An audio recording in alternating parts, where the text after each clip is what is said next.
Et au sommet qui est en Ouattara. Et dans le magasin, on a payé les Chinois. Par rapport à la banque, par rapport. Payé par rapport à Flat, Naoda. Par rapport à la Flat. Oui. Au sommet qui est en combien? Et là, qui va 20 000 francs congolais. 20 000 francs congolais. Oui.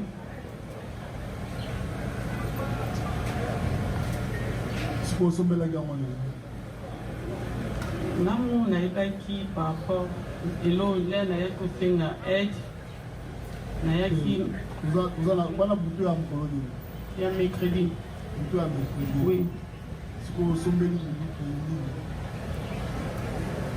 kasi ya on a ngana expliquer ezaki par rapport là na yako singa ba edge pa mama Denis Nyakiro ba birone ya ngombe akangela yanga ba porte na yaki na intention na ke na banque de tango mayele sukenga ya on a télé mercredi na sombi on a butu de jeudi na tena banque au cours le combat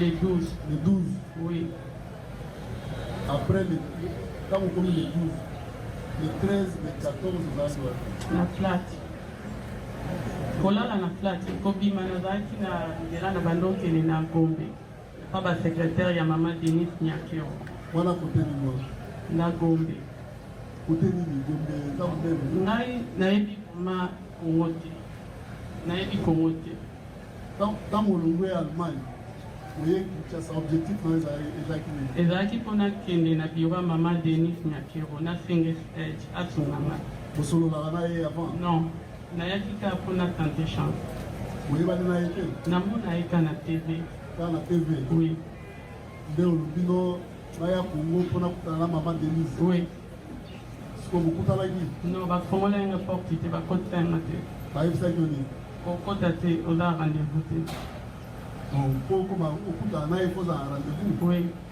est-ce que à partir ya poto ozwaki rendez-vous non naza te na limero wana te nalobaki naya na tenter chance ezalaki espoir nanga suka siko ntango tante chance esimbi te espoir na yo komaki siko ya nini nakoma désespéré oui siko oke kosomba objectif ezalaki nini mpona nakoma na suka ezalaki nanga nayela yango te na Kongo yango tolobi no okei kuna pa mama Denise batangeli yo